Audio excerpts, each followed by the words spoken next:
It's the Breaking Actors podcast. We break things down to the very last compound. My name is Sumit, aka your goat's favorite British guy. And my name is Chris Mitchell, aka the actual factual, specializing in the art of actual facts all the time. It's like a professor, right? Like, you know, when you're you're a professor of actual facts. Bro, I'm being called the actual factual outside of podcast walls. It's mad. You should be. That's your brand now. No, bruv, I have to salute you. I gotta buy you like I know you're a vegetarian. What sandwich you eat?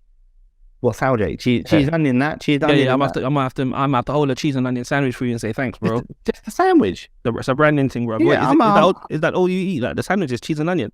No, I have varying tastes. Okay. I mean, I'm thinking about getting you a varsity jacket, a Breaking Actors varsity jacket. Bro, can we get them? Yeah, I'm sorting it out. I'm going to get like the BA logo. Come on. Like the BA, like, you know, yeah, it's going to be a varsity. It's going to be me and you. Only me and you going to have it. 2 of 2 in that. Yeah, 2 of 2 in that. But you're going to get me a sandwich. That's the same thing, isn't it? Yeah, man. Like for like, innit? You get me a jacket, I get you a sandwich. Okay. So let's talk about what's happened. We've reverted back to our old way of doing intro at the beginning, the interview, the outro, etc. Yes, right? yes. So the reason why that is because I had an outage, National Grid in my area. Just as we were about to log on and to the interview, power goes out and my hotspot was trash. My 4G was trash. Everything's trash. So Chris had to hold it down. Thank you for doing that. I appreciate that. No worries. I want you to know I said free Sumit, innit? Yeah, free Sumit. Yeah, my free Sumit, bro. That's cool. That's hilarious. But no, I think I was really looking forward to this interview. As you'll hear, I'm all over the place. As you'll hear, Chris is calm and composed, but I was just like stressing out because I didn't want to miss this interview. This is the interview I didn't want to miss. I want to be part of this interview. I wanted to speak through because I wanted to give him his flowers and tell him how I really feel because this is what this podcast is all about. But yeah, we have Reuben Vincent, North Carolina's own. Someone that I know you've wanted on the podcast for a very long time, Chris, and you've respected way before everyone jumped on the bandwagon. That's why you're the actual factual. I try, bro. I have to sometimes just check what's going on in it. And I told him, I said, bro, I ain't know who you was, bruv. I saw the Stranger Things cover. Yes. I saw Jamla. Yeah. That's it. That's all I needed to know. That's it. It's the brand we can trust, and that's what's important. And Jamla are really doing some things, and yes. I've got a lot of respect for everyone up there, because it's a collective effort up there. So Reuben has released a brand new album, Jamla Rock Nation.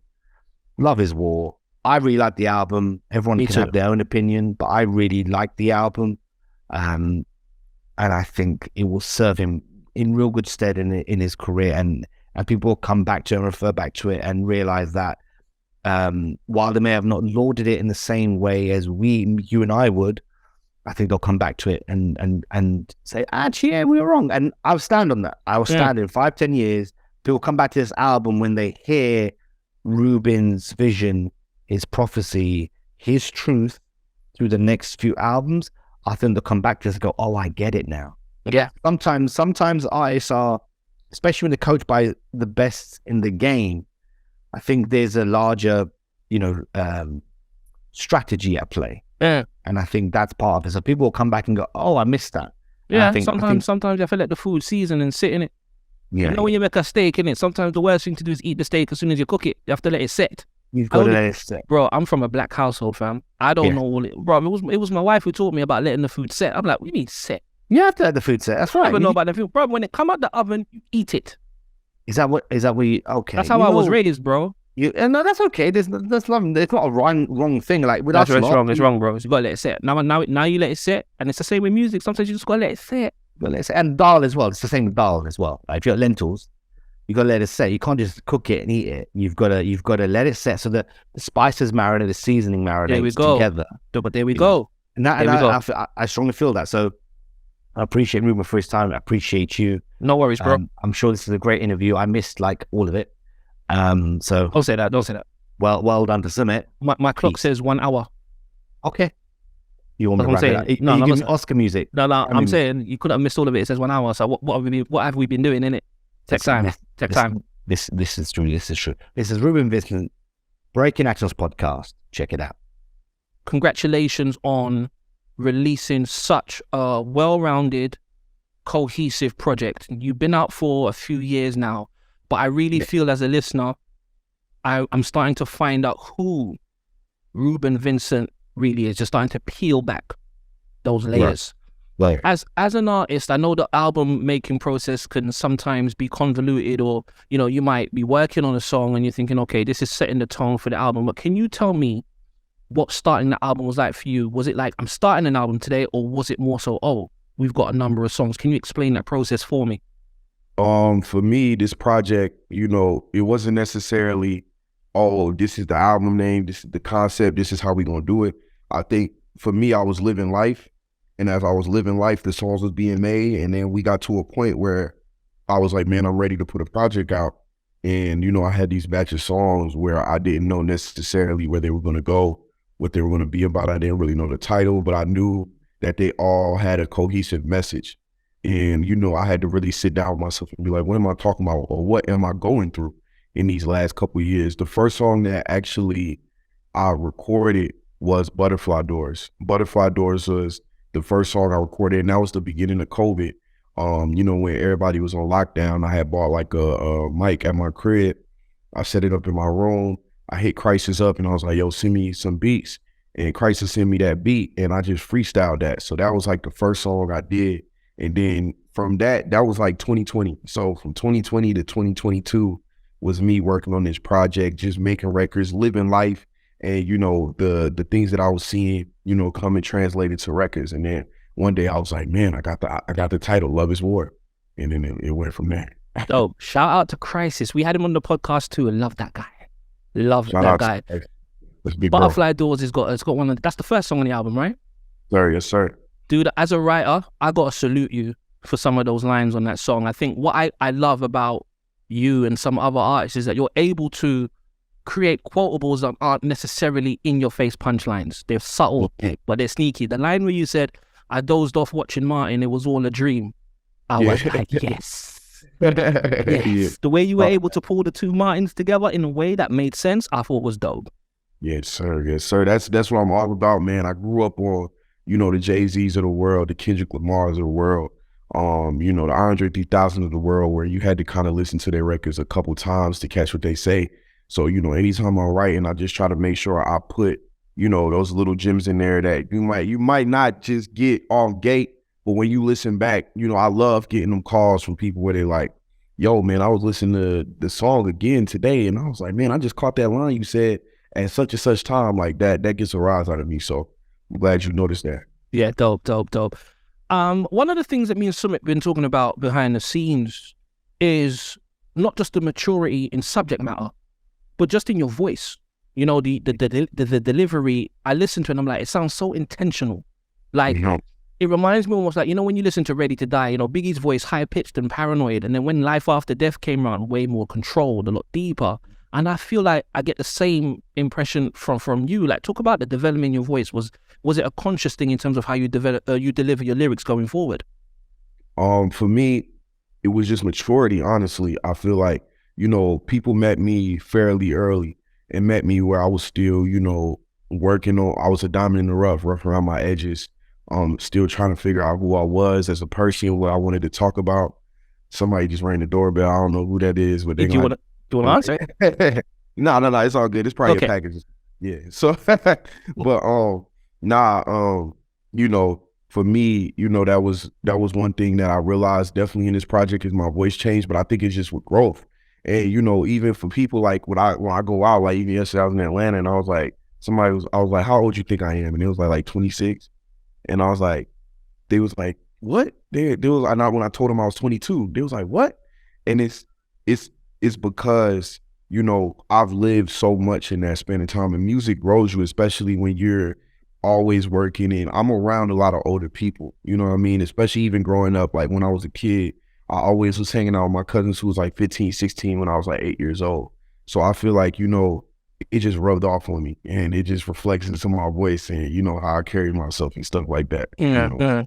I'm trying to find that balance of like letting people know I'm young. Like that's my goal moving forward, of like having that old soul, but being able to, you know, utilize it to the way where, you know, people who are my age could like, you know, grasp it and understand that I am 22, you know what I mean? Or 23 or whatever. You know what I'm saying? So, yeah. It's really interesting that you say that, because that was something I wanted to ask you later in the interview, where I feel I'm 40. And sometimes I feel from where I'm standing here in the UK, there's this generational thing going on. There's this push and pull.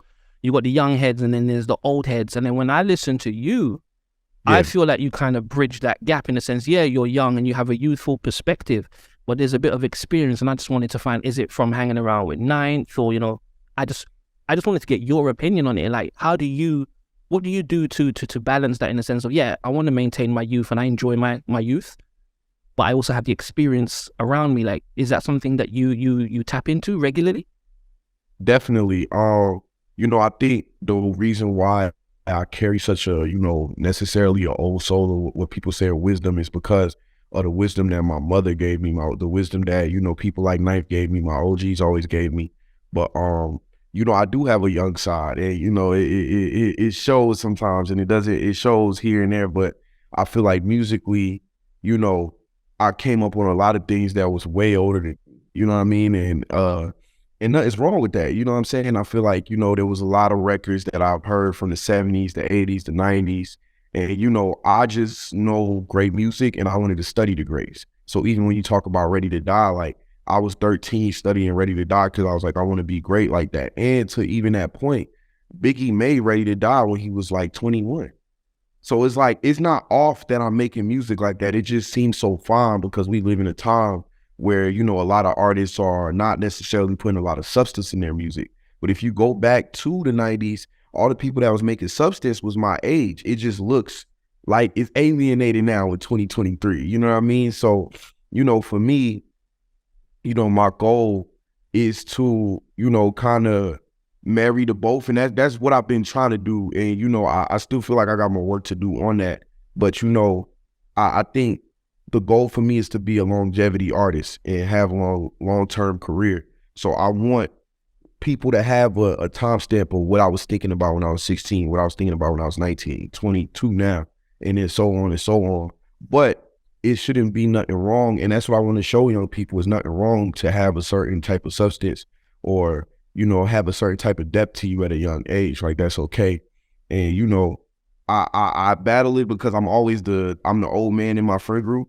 Cause I'm always like, yo, we need to be doing this. And then but it's just, I don't know, man. I feel like I've been here before in some shape or form. So, yeah, I hear you. You mentioned you studied Ready to Die. And before we get back into the album, can you share some of those albums that you studied and that you can say, you know, was part of the Reuben Vincent listening curriculum? What were some of the ones that you said, all right, I'm going to sit down and break these down? Reasonable Doubt, ATLiens, Aquemini, College Dropout, Good Kid, Mad City, Nas's Illmatic, and It Was Written, the both Biggie records. Me Against the World was a big, like, you know, 13, like, and especially even to add to me having an old soul. I grew up quick because by the time I was 13, my mom and her ex-husband had kind of, like, you know, fell out. So I had to kind of be the man of the house. You know what I'm saying? I'm the oldest out of my siblings. So I'm taking care of my siblings, making sure my mom is good. So I feel like I carry a lot of that. But around that time, Me Against the World by Tupac was like my playlist, like going to school, because I was just such in a dark place. You know what I'm saying? Like at 13. But, you know, those are some albums. Then, you know, Songs in the Key of Life by Stevie Wonder. You know, a couple Bob Marley albums. I'm African, so, you know, I listen to Fela Kuti a lot. You know, Erykah Badu's Baduism and Mama's Gun. I studied Lauryn Hill's Miseducation, Sade's Diamond Life. You know, I'm just a music studier off the wall too. And then Ho's Reasonable Doubt and Blueprint are two albums I studied heavy. Dope. Talking about Reasonable Doubt and the Blueprint, what we've got to do, we've got to send you. Here at Breaking Atoms, we did 2 documentaries on the making of Reasonable Doubt and the Blueprint. And we spoke probably. you may have. We spoke to like Jazzo, Clark Kent. We found the engineers who recorded the album. We'll send you a link, just in case you haven't heard. I think you'd appreciate it. Okay, for sure. I definitely need that. one thing about those albums, you know, you've mentioned a lot of classics, but those albums are sequenced in a way that they tell stories. You know, you press play, you can listen from top to bottom on all those albums that you mentioned. Talk about the sequencing for Love is War. What was the process in terms of sequencing, and was it a group effort? Was it you? Can you paint that picture for us a little? It was definitely a group effort. For the most part, it was me and Guru in his apartment in LA. And we was kind of, you know, waking up every morning, you know, eating breakfast and like, all right, how are we going to sequence this project? And if people look at it, I don't think I have went into this in depth, but if you start the project off, Butterfly Doors and Geechee Suede is me speaking from my ego. You know what I mean? Like my ego, I'm very bravado, very like, you know, just bragging about everything, you know what I'm saying? Just showing my lyrical ability, flexing, showing the man ego, you know, looks just like a dream comes in and it's like, now I'm talking about, you know, getting to see some of my dreams manifest into my real life, how, you know, that's affected, you know, generations before me, the dreams my generations had before me, my family's dream, them coming to America, you know, and then it goes into all the things that, you know, I feel like we use to find love externally and internally, whether it's money, whether it's, you know, alcohol consumption, whether it's women. So you go through all of these cycles of things that young men see, you know, to try to get love or fill a void.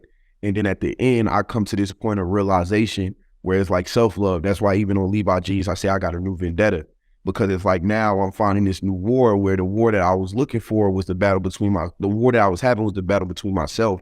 And now I'm having a battle with love and finding love within me. And then point of view, ended it off with like breaking away from all of that.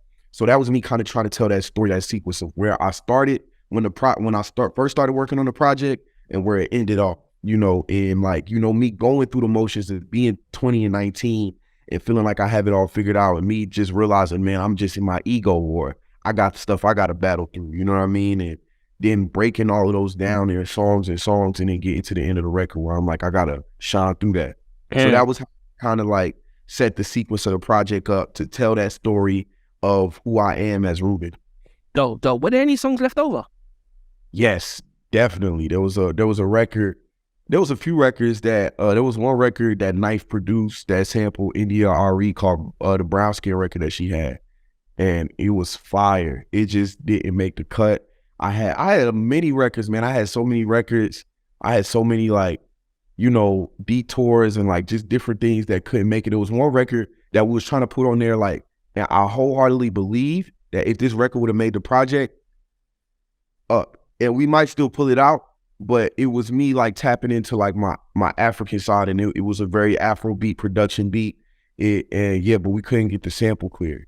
But I was trying to show my versatility in that song, and we had Kwesi Arthur, who's just an amazing artist from Ghana, and it was just a record. Like it was an undeniable record. Like I hope, like unbiased. Like if you hear that in the party, that was the record that, you know, it's a lot of substance in this album, but I feel like that was the record that, you know, you could get off in the club.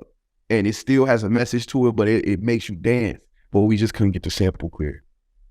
Damn sample clearance, man. How many, you know how many, I sometimes think, Reuben, like how many records we're not going to get to hear. Not to say that's going to happen with this one, but right. How many records we're not going to get to hear because of sample clearance is so frustrating for me as a fan.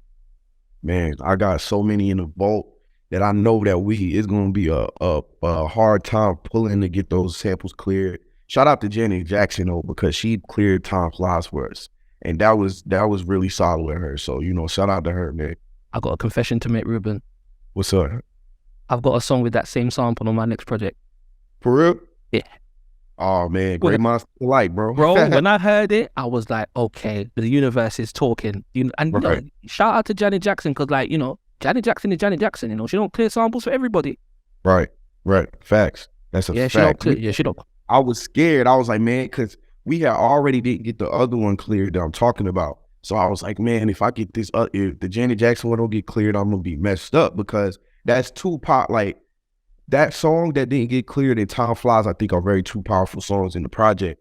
And you know, the fact that we couldn't get the other one clear just really like was like crushing me. But, you know, we're going to try to piggyback off it. But shout out to Janet, because she looked out. Shout out to Jimmy Jam. They heard the record and loved it. They was like, this is incredible.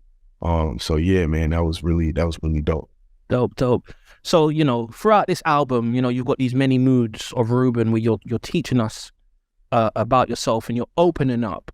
But let's look inward for a minute. Like, what would you say are some of the things you learned about yourself during the making of this project? Man, you know, one of the things that I learned about myself is, you know, having to take accountability for some of my actions, and being accountable. Another thing that I've learned about myself is my ability to be observant, and how the strength in there, and being vulnerable is strength. Like, you know, to your point, like when you were saying earlier, like this is the first album you feel like you got to know me. I feel like my last two projects, Myers Park and Boy Meets World, I was a little bit more younger, so I feel like more so I was proving that I could rap, more so than telling people about who I am, you know, personally. And honestly, like I was in a mind state of like, you know, I didn't know how, I wasn't comfortable with shedding some of the things that, you know, are uncomfortable to talk about. You know what I mean? And I'm like, man, like, you know, I don't know if people want to hear that. I don't want people to like clown me and be like, oh, he went through this and all of this stuff. And then I realized, like, one day I was just sitting with myself after I went to go see Terrace Martin, and I was playing him like original, like the very first early version of Love Is War. He was like, I love these songs you rapping, but who are you? And when he said that to me, it like a switch went off in my mind. Like, okay, like I need to like bear myself. I need to like, you know, let go of some of these things that I've been holding in and trying to keep and, you know, suppress and stuff like that and put them on the music.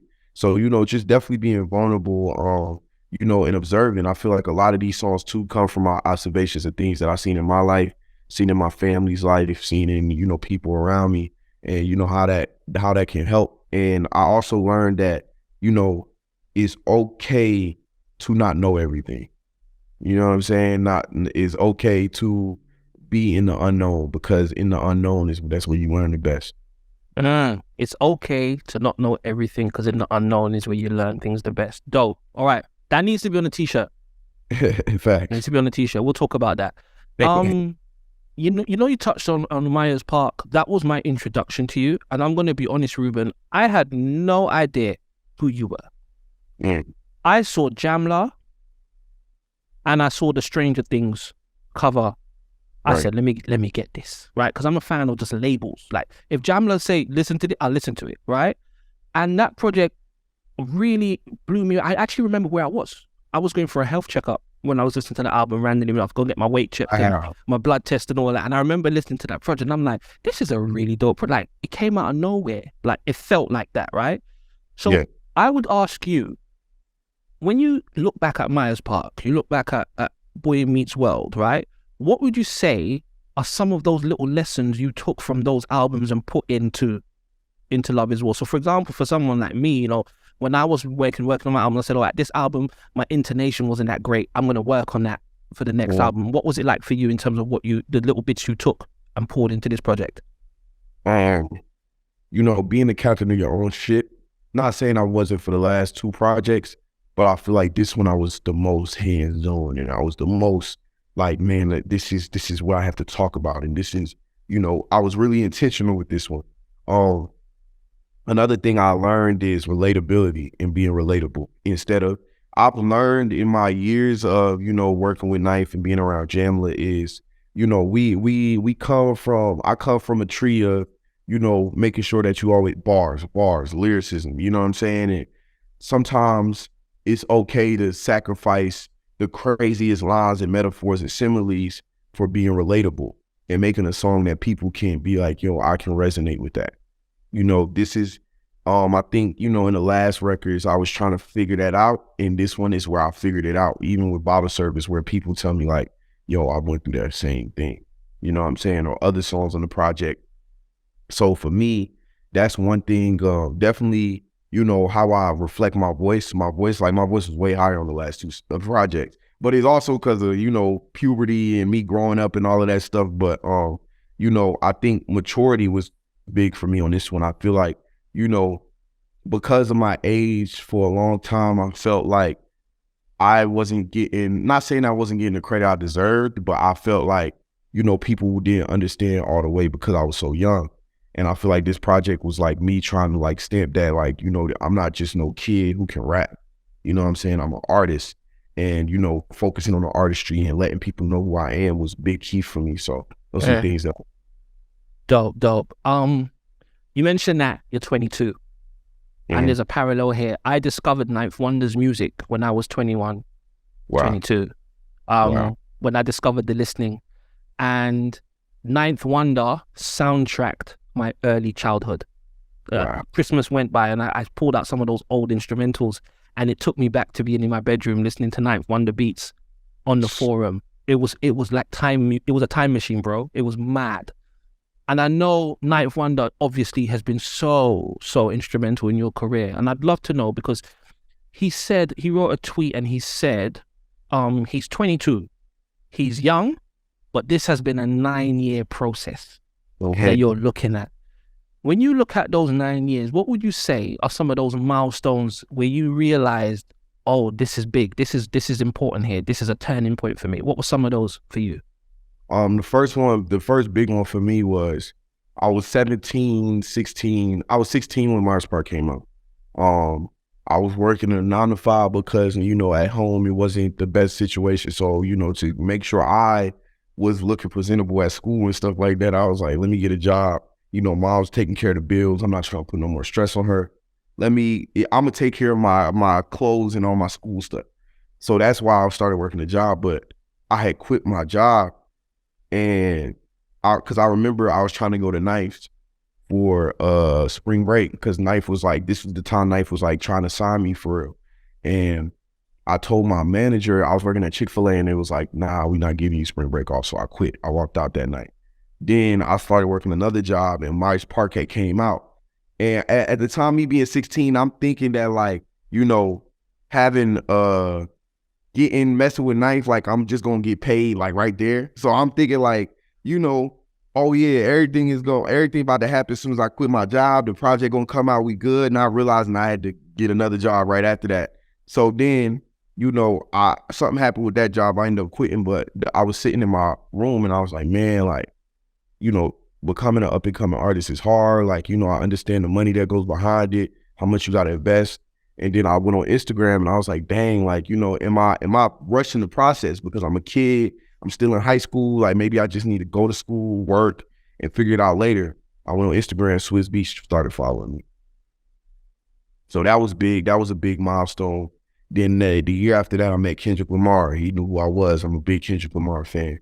Met J. Cole that same night. Isaiah Rashad showed me a lot of love. You know, all these people that I was listening to on the bus going to school, I'm starting to meet, I'm starting to get acknowledgement from. I remember Swizz Beatz telling me like, yo, I told Kendrick the same thing 5 years ago. You're going to be one of the ones. It might take a little bit of time, but, you know, things are going to start rolling for you. So that's when I started realizing like, oh, this is big. And Knife and Swizz in the group chat going back and forth. I'm 17, they sending me beats. Like, yo, we trying to Illmatic this, like that. That's what they were saying. I'm like, what the world? Like, you know what I mean? So, you know, stuff like that started happening. Then once I graduated from high school, Rap kind of took me under her wing, Rhapsody. And she was like, you know, taking me to LA with her. I'm being a fly on the wall in her meetings. I'm being a fly on the wall in the studio sessions, meeting people like Busta Rhymes, meeting Hove, you know what I'm saying? All these people that, you know, I look up to. So that's when I was like, okay, this can work. You know what I mean? And then, you know, as the following just started to continue to grow as I was growing. And then eventually, you know, The Rock called Knife and was like, let's bring that kid over here. So, you know, moments like that, little moments like that, you know, people just showing love and gratitude, and people just Method Man showing me love, and me and Method Man got an unreleased record in the vault. Like, so many things that, and this is 3 years ago, Method Man, like, you know what I'm saying? Like, so little things like that have continued to reassure me that I'm moving in the right direction. That's dope. That's so dope. Yeah, you said something there, and I gotta ask you, Knife sends you beats in the group chat. Yeah. I just get requests in my group chat. It's more like, yo, Chris, I need this. I'm trying to get through to you, and you're getting 9 beats on the group chat. Like, that is nuts. Come on, man. I'm not going to keep you too much longer because I know you've got business to take care of and you've got flights to catch. But I was on the timeline, right? I'm going to get in your business a bit because I'm nosy. And you said, I need to find new hobbies and things to do outside of rap. But before you answer that question, my man Sumit has just jumped in the call. Come pull up. Free Sumit. What up? Yo. My bad. Like, all I can do is apologize, Reuben. Let me tell you something, right? Let me tell you something. I listened to the album again this afternoon. I don't do this normally. Yeah. This is recording, right? We're good. Go talk, I want to make bro. this abundantly clear. I studied for this interview today. He did. I don't do that. He did. Man. I did that because I usually just roll up, let's roll a couple questions over 20 minutes and we just rock out, right? And we did some great interviews because it's us two. Today I had to study the Super Mario references that you put out. You know what I'm saying? Like the coolers and, I want to know about the whole Ohio players sample and why was that used in the song that reminds you of Streets of Watching video and why was using that point. Like, I'm studying, bro, because it's you. And then the national fucking grid comes and takes my whole house down and the whole area down. And then Chris had to hold it down. So I apologize, and I apologize to listeners too. Yo, who texted me too? He was like, yo, Sumit is my dude. Y'all gonna do an interview today just to let you know. I was like, man, I'm already knowing. Like, I was excited for the interview myself. So he regardless. Yeah, no. This I had to, like, my wife, my kid, like, they're in the other room. Like, look, I'm staying here until I figure this out. I'm staying here until I figure this out. And literally, it was saying like at the time they were saying the estimated time they got a text from National Grid saying it'll take another hour. But thankfully, said, but we're here. And you guys carry on. You loop me where you want, Chris. And no, bro, I'm out. I was about to wrap up, but bro, like, why did you ask him about the Ohio players question, bro? Okay. I got Reuben. I got a question, bro. You got like 10 minutes. You got 10 I'm minutes? ready, bro. Let's go. Man, rock out, bro. Okay. All right. So listen, I was blessed enough to hear the album before it came out, right? So I was gassed at that straight, right? When I got the email at 2:00 in the morning from Rock Nation, I was gassed, right? And I really appreciate the heads up prior to be able to listen to it. And I heard it in different ways, but one thing that stood out to me was on the song. I had it wrong. It's Love. What's the song called again? It's not. I thought it was Point of View, but it's not. It's towards the album. It's Love Is on Your Mind. Is that right? Is that correct? Look What You Did. Look What You Did. Sorry, bring it towards the end of the album, right? Yeah. And then you had that, and that reminds me of The Streets Is Watching. Yeah. So that's it. It's an interpolation of the Ohio players' FOP. And all it reminds me of is Crack Game, Rap Game by Hove. That was exactly the intention. Like, putting that in there was the intention for sure. Okay. Who was responsible for such things? So this incredible dude that I know named George Pettis. So we had an original sample, and I've never told this story, but I'm gonna tell this story for y'all exclusive. The original of Look What You Did had a Jasmine Sullivan sample in it. From her album Hotels, the song that she has with her. That's why it's called Look What You Did, because there's a lyric in the song where it's like, look what you did, kid. Let me see if I can pull it over real quick. Let me see. Wow. Group chat sessions. I just found out Sumit that 9th sends Reuben beats on the group chat. Yeah.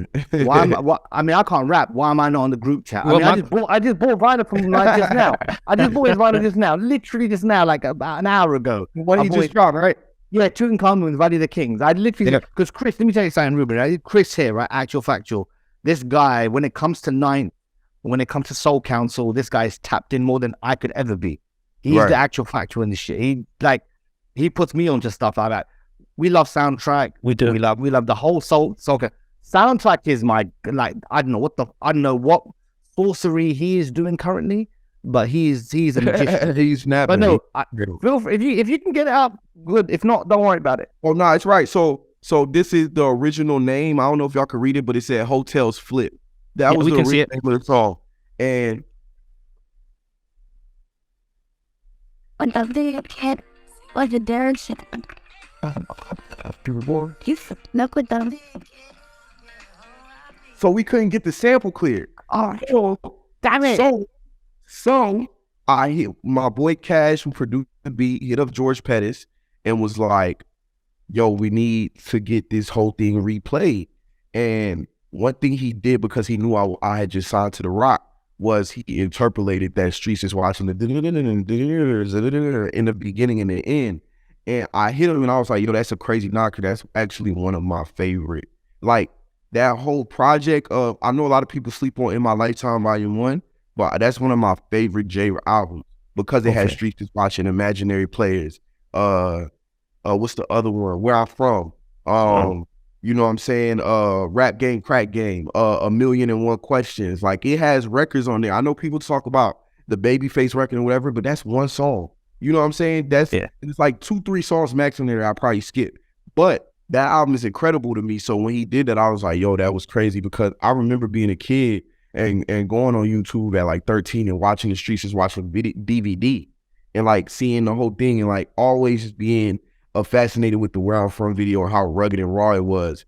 And the fact that he did that, it was just like a crazy nod to like Hov and just like a thank you almost. Oh no, that's dope. Thank you for playing that. We super appreciate it. I had some questions. I know Chris has answered some questions, but I'm going to talk to you about how I feel about the album. Right? Okay. Because I really think it's a terrific album. I really do. Chris knows this.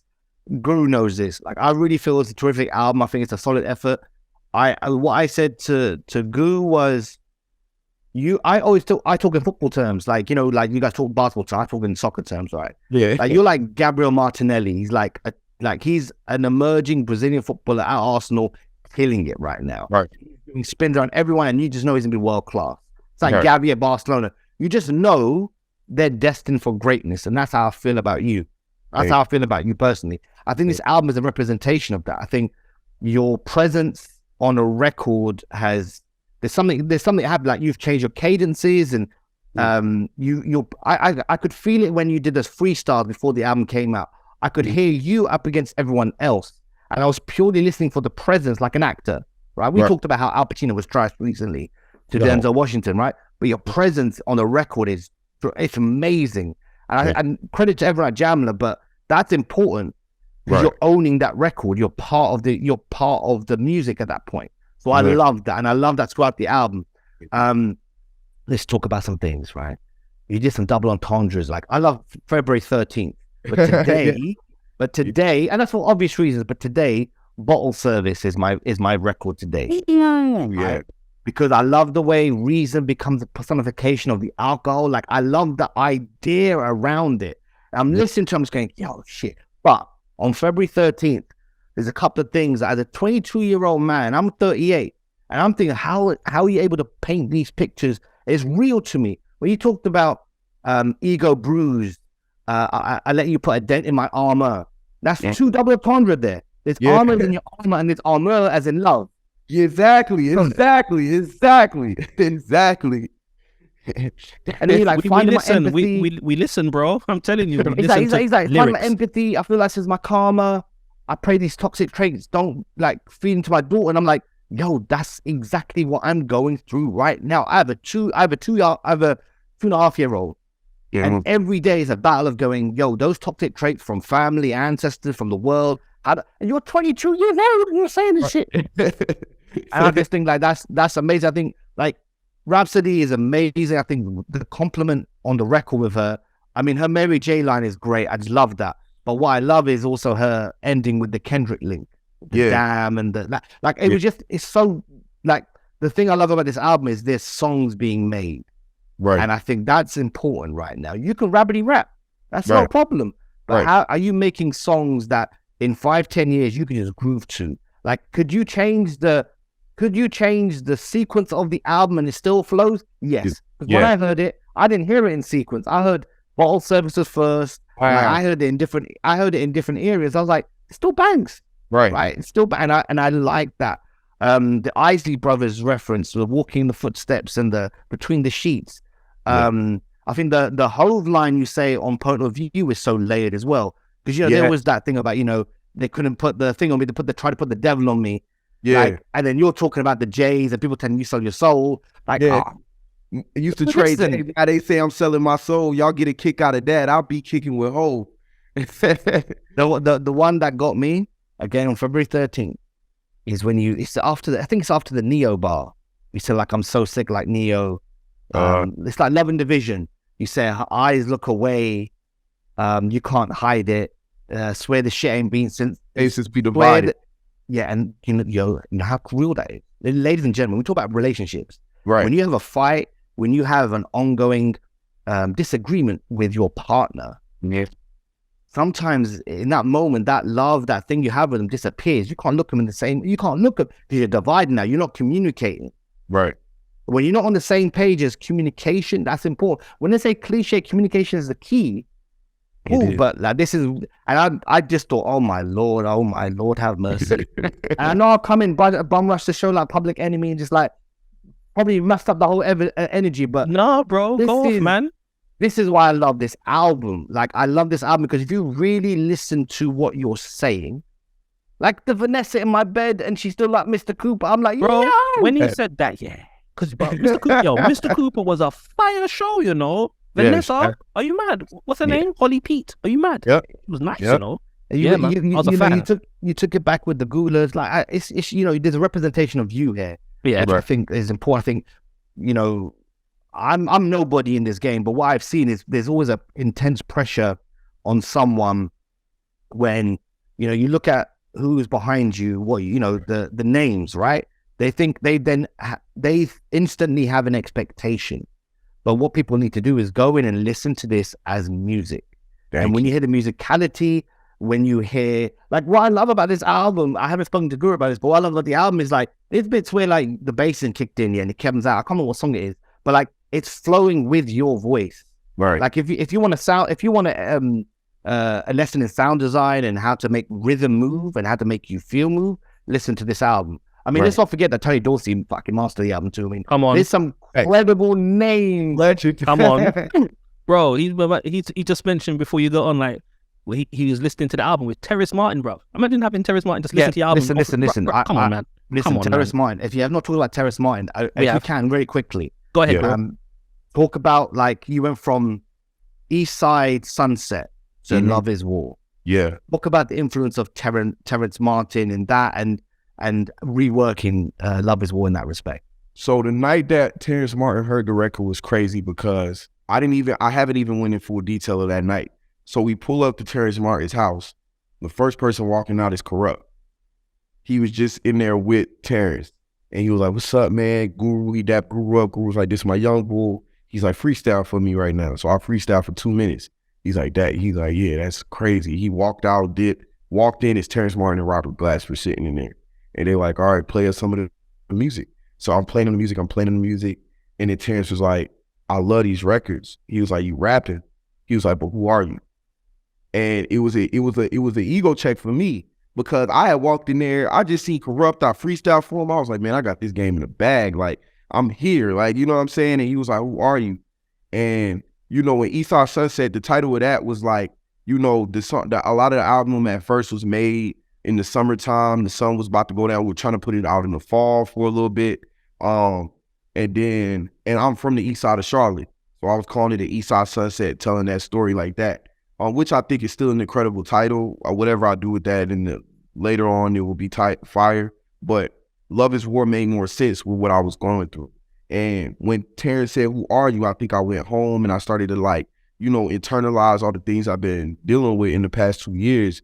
And I was like, Love Is War is the perfect name. And the reason why even War came about is because my mom and dad had started telling me, like, stories from when they, from the Liberian Civil War in the 90s. And they were telling me a lot of that. And I'm like, man, and around the same time, I was big on trying to find self-love and, you know, self-care and just loving myself. So I was like, man, Love Is War, really? And I was like, wait, that's real. Like, and I was like, it's such a, like, a paradox statement, but it is real because love is war. You know what I'm saying? And to get to self-love, you have to go through many battles. And I feel like that's what I was dealing with. And, you know, shout out to Terrace Martin because he changed the gear in my mind after that. Yeah, no, he's an incredible mind when it comes to music. So, and look, you're in good company. I think we'll wrap up now, definitely. But because we've taken too much of your time and we appreciate you, and you will always be welcome. I can't wait for you to be here. But like, I think I really did enjoy this album, and it's not because I'm biased, because everyone on this podcast knows my bias. But I've got to stop saying Guru's name on this podcast because people get jealous too. So I've got to stop doing that, right? Everyone thinks I'm like clout chasing. Someone said to me like not everyone can be friends with Guru. And I was like, that's my brother. He's not even my friend. That's a different story. That's another stunt. But like I don't like. I think what you've put together. I think what the team have put together, because it's you and everyone else, and it's a collaborative effort. And I think I love what Jamla are doing as a collective. Chris too. I know that for a fact. That is like Swank and Dank and Soundtrack. Like GQ? you guys, Come on, man. Eric G. Like you guys are killing it. And I just think that hip hop music, anyone can say whatever they want, but it's in good hands as long as you guys are there and shining. And I think that's important. I think just the journey. I'm just thinking about it now. Like track 2, you're talking about. I want some sexual relations. Right. But by track 6, you're lamenting. Like there's some like there's a journey in that. I gotta say, bro, that the tricking song. Yeah, listen. You see, when I get in my little ignorant mode, I love that song, bro. Trick a bitch. That's just wrong. I'm like, it's in your head, and I just it's crazy. It's crazy you said that, Sumit, about how, because I said this before you got on the interview, where I was like, I did that intentionally. Whereas like track 2, I'm talking about just wanting sexual relationships, no relationship. And then by the end of the album, it's all these different emotions. But it's because I start the project off speaking from my ego, speaking from a young man's ego. He's 21, 22, he's feeling himself. Yeah. And then I get into these things I start to battle and things I have to face. And then I get to the point of like, man, I got to shine through that. But that was all intentional on the sequence of the project. On why I love a song. Track 2. Yeah. No, listen, sequencing is like, I love a good sequence album. I think the middle part of this album, when you're going from to Time Flies, I mean, Janet, I mean, the way you just intertwined with that was brilliant too. Like, I love that. But like from Time Flies all the way through to like 8, 9, it's solid. Like, and I love, Chris knows this too, and I talked about this on the podcast before. I love an album with a solid middle. It's like Thriller. Yes. Thriller had a great, solid middle part of the album. It's brilliant. And it carries the album. I think that's what I think this album is going to be really, really important in your catalog. It's your origin story in some ways, but you've done music before that. But I think people, when they come back to it, like they always, like with Kendrick, they always talk about Good Kid, but they forget about Section 80. But you've done things before. I think this album is going to be really important to set the tone of who you are. I don't know if I caught it, but maybe you were talking about kids, but you said my first one, I'm going to be like this, but my third one, I'm a pop. And I don't know if you meant about albums. That was a double entendre. I was saying I pop, like I was like, because I'm a firstborn for my mother, and I was like, I pop out like a firstborn. By the time I first pop, I'll remove the curse for him. So like by the time I have my first son, I'm gonna remove the curse for him. But at the same time, I'm saying by the time my first project drop, which is Love Is War, I'm gonna remove the curse that I've been dealing with. Yeah. By the time my thirds drop, y'all gonna be my sons. So it was a play on that. You know what I mean? So it's like, I thought I caught something similar. See, we listen now. Listen. And we appreciate you, bro. Like, I'm really sorry, power outage. Literally, as we got on 7:01, whatever time it was, the whole thing went off, and I was just like, yo, I don't study for. I'm sorry. This is my source I'm giving out. I don't study for interviews. I just come up with some ideas. I send to Chris. We go cool, and then we just freestyle the thing, right? This I had to like, yo, I can't let Guru die. I got to listen to this. And Guru comes to me and says, you got this wrong. I'll let big bro down. Like, bro, he hit me this morning. He texted me this morning like, yo, Sumit's going to interview you today. It's going to be dope.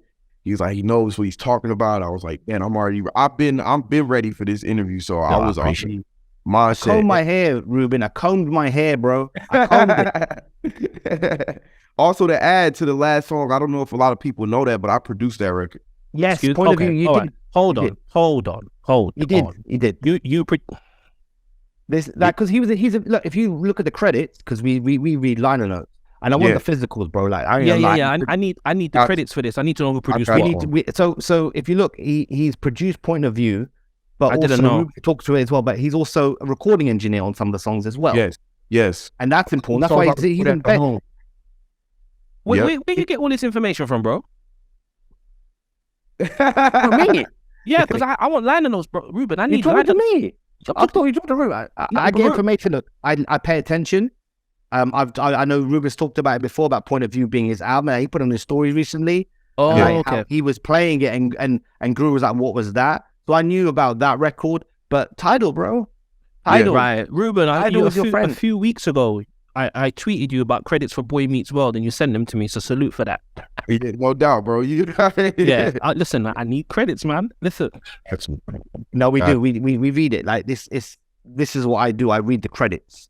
So I think it's important. Like, you invested in this project, and I think like honestly, this is gonna be a lot of fruit. And look, man, when you come here, or when I come over there, we got a chat, because I've got a lot of affinity for you, bro. Like, I think it's not many people get me excited anymore. There's very far few, and I think like you got something in you, because there's an old soul in that young physical in you. Like, you are very young, but you can.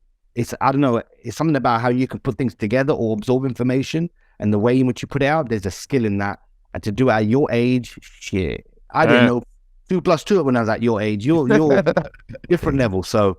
But God bless. We appreciate you. Thank you so much, Reuben. Appreciate you. And thank you for your patience, bro. All the best, bro. I needed to hear all of this today, man. I'm about to go to the studio, so hearing this definitely. Please do, man. Like, honestly, gas up yourself, man. Beat your chest in the booth. You should do. You gas should up the ting. It was the bit like I keep going on because I'm so thrown off. Right, I think it was one of the BET ciphers and the stuff that you did with Sway. I was watching that and I was like, yo, the other MCs are great. But there's a presence in your voice, bro. Use that, utilize that. That will get you, like, that voice that's going to be unique to you. Everyone knows Reuben on the track, but you own it like an actor. You own it like Pacino, you own it like De Niro. That's incredibly important when it comes to these bars, because not a lot of people can develop that. So shout out to the coaches too. Yes. Shout out to my coaches, man. Goo the real Phil Jackson, the rap Phil Jackson. I told him that last year. I said, you coach Jordan, now you coaching Kobe, man. Come on. Wow. Wow. All right. Talk up the things, man. Talk it out. Yeah. Now, man, have a good studio session, bro. We appreciate it. Yeah, man. Enjoy it. Appreciate y'all, man. Excellent. Peace. Thank you. Peace. Peace to Mr. Vincent once again. A young individual, but an old soul, man. It's funny, when you mentioned Old Soul, he kept, before you got on the call, he kept referring to himself as Old Soul. Really? Yeah, he kept saying it. He's an old soul. I studied for this, man. Yeah, man. I studied for this. I said, when you sent your questions over, I said, oh, it's one of them. It's one of them. I sat there, listened. That's what I said, like, later in the day, I'll have the questions for you, because you were bright early. I was like, look, later in the day, I'll have some questions, because I want to listen to it again. And I'm sorry, man, I'm being honest here. I don't listen to everyone's project again and again on the same day. Yeah. And I don't put the same. If I feel it, I'm coming prepared. And when you know I'm prepared, then you know it's game. It's all game. And so I wanted to come with the real game, because I think a lot of people are going to interview Reuben, and I wanted ours to be up there when it comes to of course reference points and down the line, people can come back to our interview, watch it on YouTube. Smash that like button. I love to say smash that like. Because we're on YouTube. Tell them. We're on YouTube. Break the Atoms. Same as our Twitter and same as our Instagram.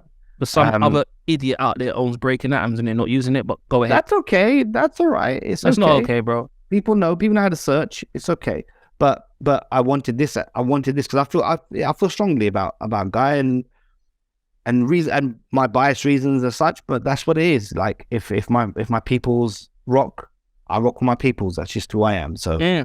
But also, it turns out that he's a really, really good. He's a good rapper. And he is. And I think, like, probably people. I don't know what the expectation may have been. Maybe people thought he would come with a rapidy rap, just spiritual miracle, and just rap his arse off.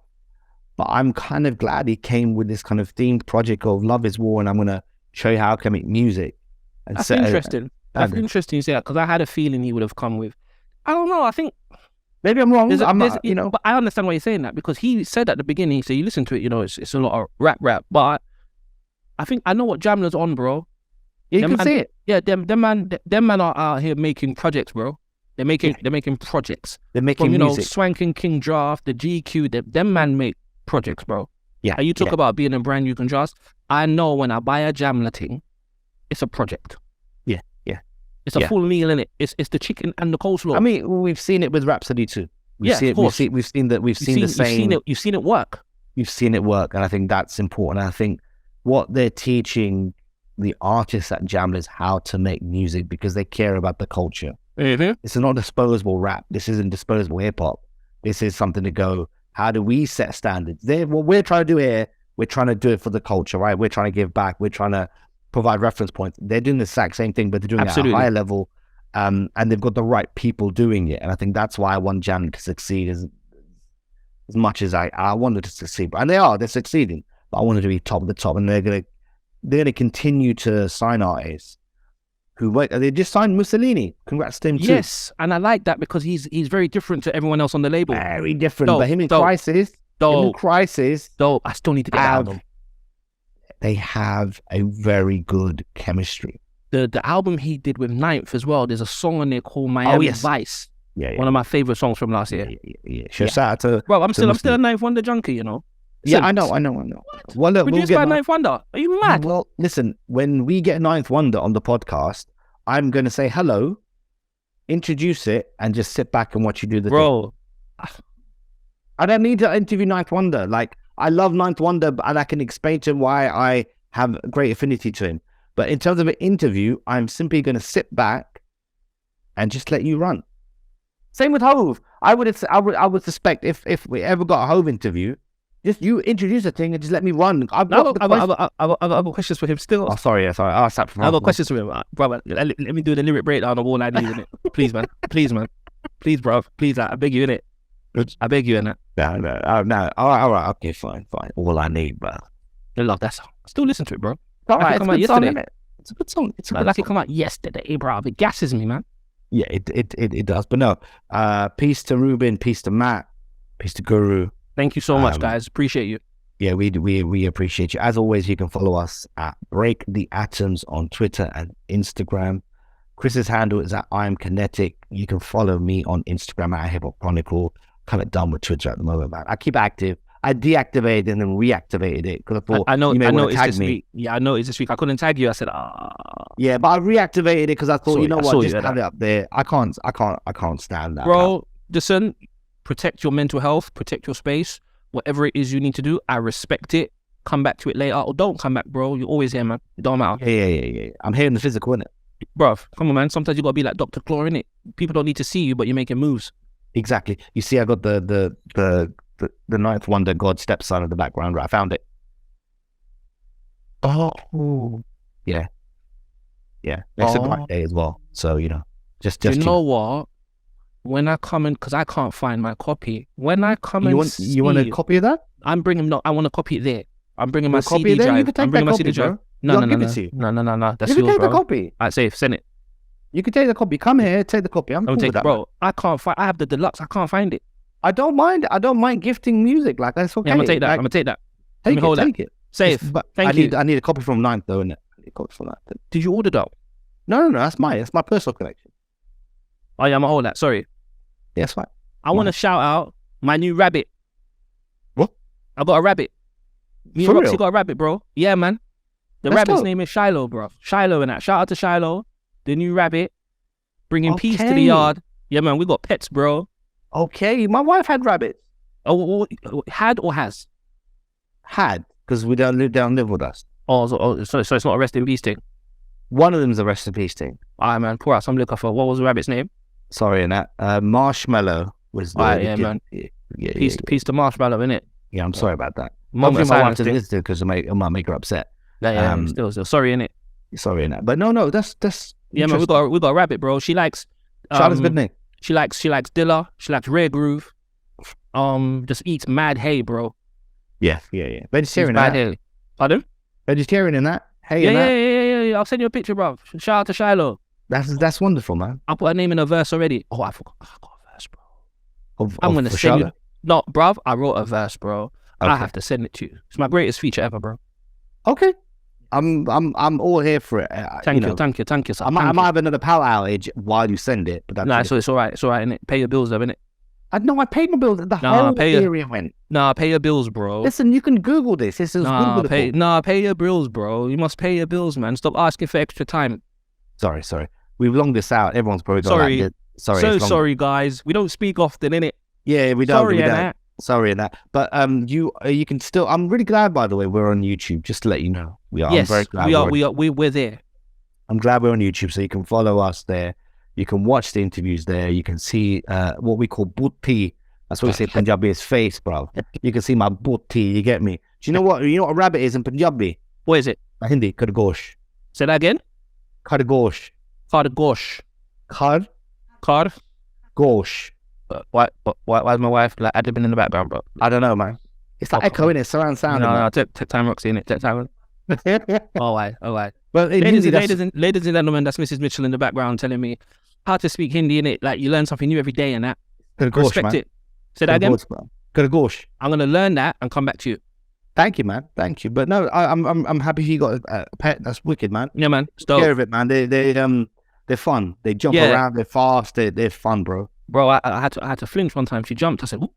Yeah, they do that. Like, I remember. And they're fast, bro. They're fast, bro. Carl Lewis ain't got nothing on them, bro. Carl Lewis ain't got nothing, bro. But yeah. So yeah, man. But yeah, peace to everyone. Appreciate you. We just don't talk to each other that much. That's why you just getting a regular phone call between me and Chris at this point. Word. But we don't care because we spoke to Reuben Vincent, and I'm glad about that too, bro. Really glad. Are we the first UK outlet he's spoken to? I'm gonna go ahead and say yes. Good flex, because I ain't seen no one else, and I'm glad we did it. So it's also nice that he's like, yo, Guru told me. That's nice, man. I didn't know that. Yeah, man. No, seriously, shout out to Guru, man. Like he texts man in it, like, because sometimes you have to send that extra oomph. Yeah, but he didn't need to. I just. But it helps, bro. I just said to him, I'm speaking to Mr. Vincent tonight. And he's like, oh shit, I didn't know. And then that's it. And then he messaged Ruben. That's nice. That warms me. I miss my guy. Man. I miss my guy in it. Like I'm gonna keep it real in it. I'm sorry in it. I'm all over the place today. I miss my guy in it. Go see him then, I really miss my guy, bro. Go see him then, man. Bring him a sandwich. Sorry in that. Bring him a cheese and onion sandwich. Financial crisis and that in it. Sorry. Yeah, man. Pay your internet bill first, though, innit? Pay your bill first. I definitely plan to go to New York this year. Word. But, I miss my guy in it. That's it. I miss my guy in it. So anyway, right. Let's get the hell out of here. I've done the social stuff. Anything else you'd like to say before we? Nah, bro. Shout out to Shiloh. Shout out to everyone. The entire Northwest London. Shout out to Bromley. I was down in Bromley today, riding around, listening to Usher. Had fish and chips. Shout out the whole community, man. None of my community, though, right? None of my community, though, right? I said the community. Take it how you want it. Community. Oh, wow. Yeah, take it how you want it. Okay. Shout out to the whole universe. Bruv. The earth, bro. I ain't gonna lie. Sometimes I used to hear my grandma praying at night when she was alive, bro. You know, my grandma used to say, I want to pray for the entire world. I used to sit there and think, bruv, you know how many people are in the world right now? You know you can't pray for all of them, innit? You don't know. Yeah. Rest in peace. Yeah, man. You know what I mean? Like, let people have their truth. Like, if that's what fills her with warmth, then that's okay, man. I'm going to go ahead and say the solar system, the Milky Way, the Universal Intelligence Matrix. Bro, I never forget when I saw that in Cannabis's inlay card on his first album. He said, shout out to the Universal Intelligence Matrix. I said, what is that? He said, AKA God. I said, this guy's different. Oh my God. I never forgot that. You know what I was thinking about, like, last week or so? I was saying, we're back, and it's good that we're back. And I think, like, it's kind of quite easy for us to be very good at doing this and just talking and stuff. And then we come to this outro, and I think to myself, God damn, we've descended into madness. Into madness, bro. But you know what it is, innit? They said, I remember being at church one time, and it's the last thing I'm going to say. Go on. The preacher said, man must talk. So they said, man must talk, right?